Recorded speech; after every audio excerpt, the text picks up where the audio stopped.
Tama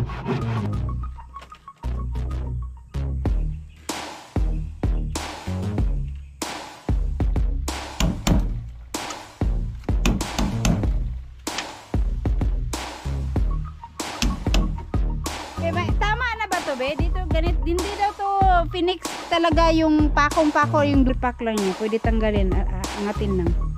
Hindi siya nakalak.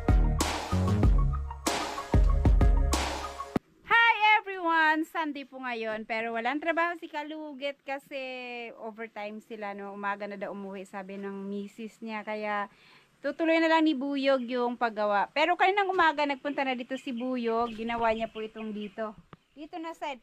Ito yung natirang kulang na amakan. So ayan, lahat nalagyan na ng amakan, nagkulang na lang ng konti dito ng stick. Isang stick, isa ba dalawa? Isang stick na lang ata ang kulang dito. Hindi na niya natapos kasi tanghali na siya pumunta dito kaninang umaga. Tapos ayan, ang daming kalat. At syempre, kaya pumunta ako dito ngayong tanghali na para makapaglinis dito sa loob. Ayan, lilinisan na namin. Kasi dadalhin na namin dito yung mga floor mat tsaka yung mat na binili ko para dadalhin namin dito si King, no? Kasama na namin si King pag nagpunta dito. Kasi eto, naharangan na siya lahat. Ayan pa pala, kulang ng konti pero okay lang yan. Isang side na lang naman. Eto, tapos dito sa loob okay na siya. Linis na lang po ang kulang. Pati itong sa walling, kailangan lang mapunasan kasi maalikabok masyado yung nag-cutting ng ganito. At saka semento kasi yan. At ngayon, ang ibang gagawin naman ni Buyog, gagawa niya ng magputol siya ng para dito sa pinto. Parang maliit na gate. May gate. Maliit na gate dito sa aming bahay kubo para kahit wala pa yung pinto dito, pwede lang isara dito para hindi makababa si King. Para bahala siya mag-ikot-ikot sa paligid. At least, may gate dito na side. So, alright, maglilinis lang muna kami. Patuloy ako kay Buyog. Kaya, medyo okay naman na yung likod ko. Masakit pa rin, pero hindi na siya kagaya ng dati. Ay, ito pala yung ginawa niya rin kahapon. So yan, natapos na rin siya. Okay pala pag green. Okay din pala pag green ang kulay. Green na green. Kasi bagong bago yung amakan. So ito maganda. Yung nabili namin luma na, kaya may mga bukbok na kaagad. Ito at least bagong bago siya, kaya wala pang bukbok. Kailangan lang to kaagad. Pinturahan kaagad. Or i-varnish kahit hindi mo na mapinturahan para hindi siya mabahayan ng bukbok.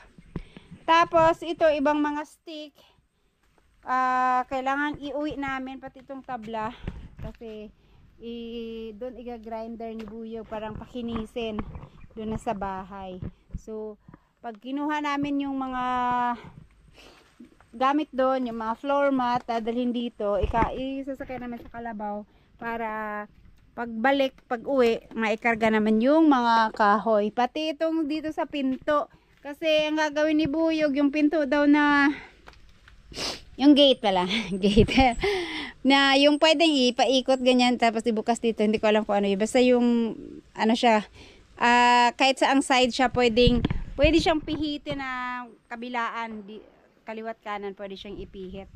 Kaya yun daw ang gagawin niya. Pero doon niya i-assemble sa bahay. Kakating lang niya yung mga kahoy dito. Okay. Lilinis lang kami.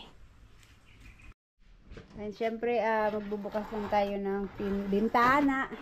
Ang init din. Pag walang hangin. Nabukas na pala ito. Oh, diba? Oh, mahangin na. So, yung ibang mga gamit, hindi na namin uuwi sa bahay. Dito na lang. At least may sara naman na siya. Safe na. Dapat matapos na ito bagong taon. Dito tayo mag New Year. Ay, ito mga malalaking kahoy si Buyog. Mga tabla-tabla. Ikaw na magbuhat niyan, baba mo. Tapos ako na magwalis. Magaan lang. Maganda rin yung green bin, oh. Pwede rin pala green na lang yung pinintura natin dyan pala. Kasi okay naman yung green siya, oh. Pero ito pag hindi pinintirahan, magiging brown na yan. Pagka tumagal, maluluma na yung kawayan.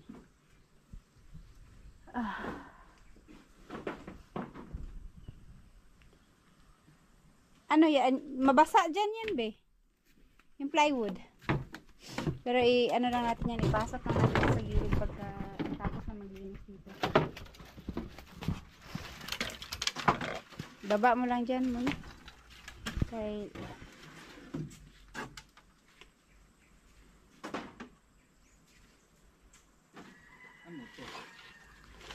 ay, yung mga plastic na basura yan.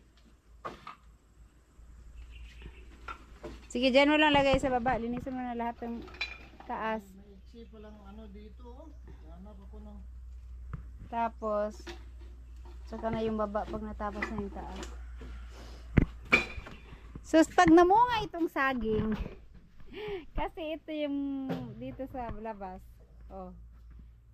Tabing-tabi talaga siya.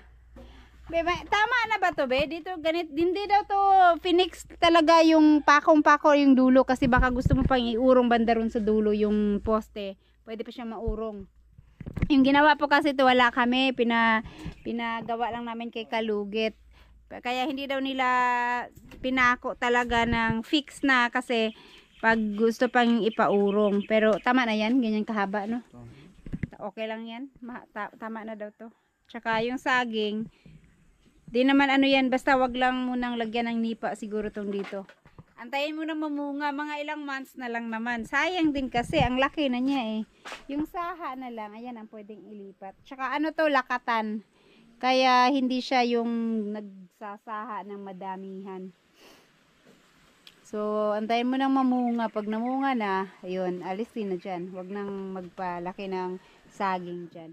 Actually, ano pa to, hindi pa ito yung pinaka dulo niya, pinaka gilid. Kasi ayun dun, yung sa may last na ayan yung may kamoting kahoy. So dito pa banda, oh, dito pa banda yung sa sukat niyang lote. Tapos andyan yung saging. So may space pa siya. Hindi lang kasi ginilid ng husto ni mama to, kaya nasa ano pa siya, napaloob pa siya ng ano, malaki pa yung space na nasa gilid. Ang taba nung kanaka-gabi, oh, no? Ngayon lang ako nakakita ng gabi ganyan kalaki. Akala ko ano to, kanaka gabi pala. So yung mga kamote hindi pa siya namulaklak. Ang kamote daw pagka maglalaman na mamumulaklak.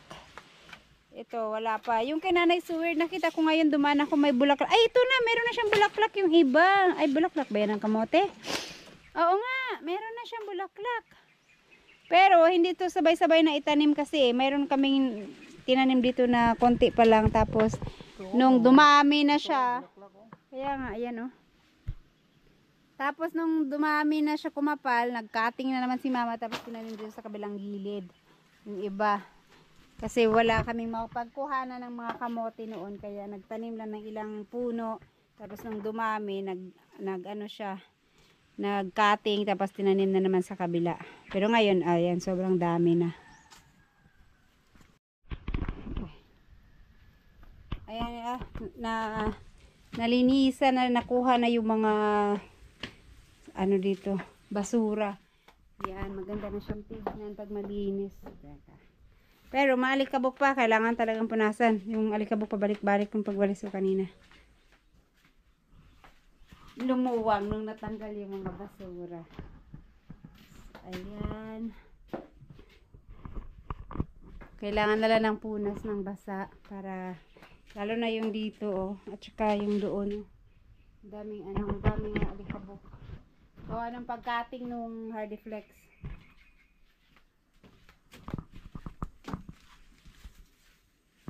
Parang maluwang siya tignan, no? Nung ginawa to, ang liit-liit tignan. Sabi nila, ano yan, ang liit-liit. Pero nung ginagawa na, nung nalagyan na ng mga division, parang lumaki siya ng konti naman.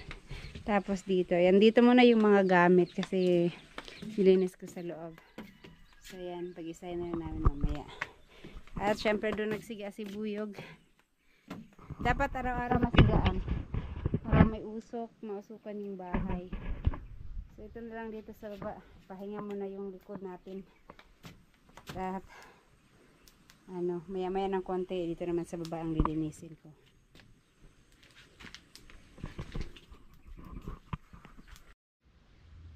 Eto, tatapusin lang ni Buyog. Isang piraso na lang na bino. Yan, itong hindi niya natapos kinina isa. Para ano dyan. Stick. So yan, nagsusukat lang siya ng stick para dyan. Para makabitan na siya.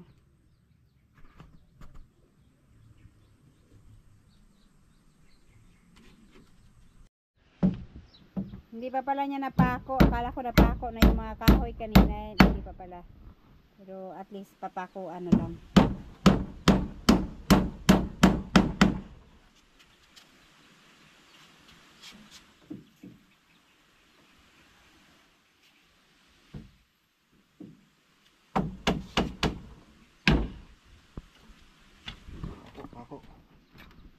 Ako may hila.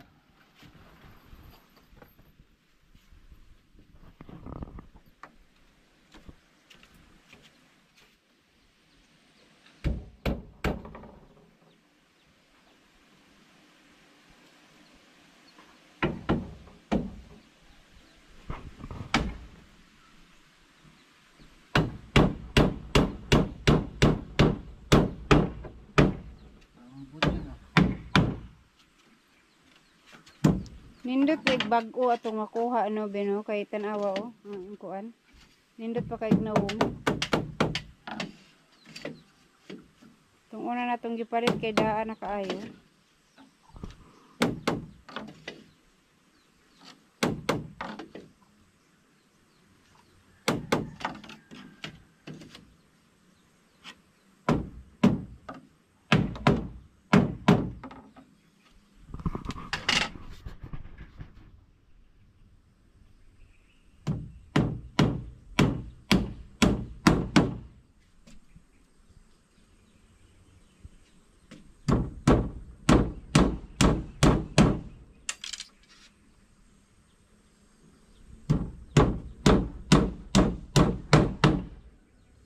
Okay.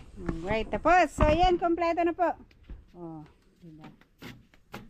Okay. Tapos na siya. Eto, kukuhanin lang ni Buyog yung sukat ng gate. Gate. Maliit na gate. Gate daw. Tama ba yan? Gate. Pinto. Ano lang to, pangkulungan ni King. Bangka.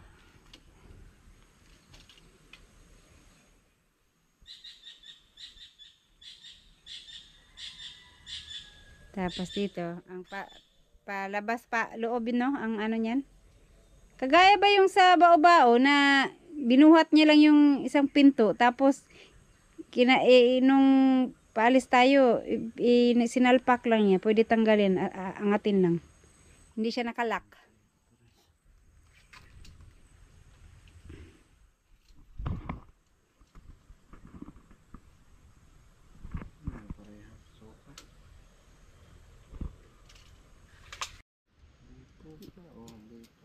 Ayun, dyan na lang.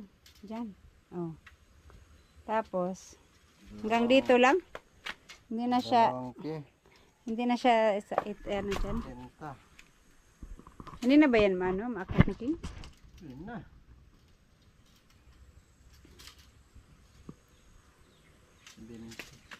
Yan lang.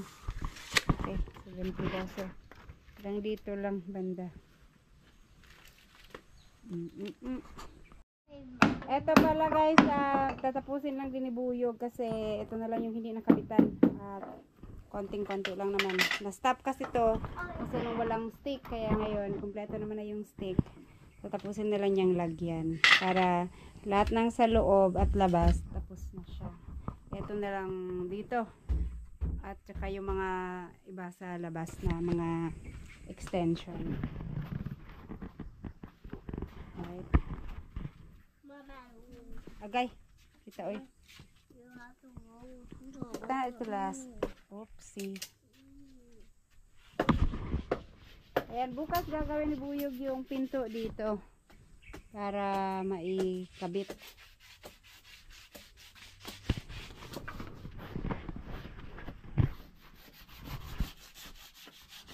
Ayan, alas.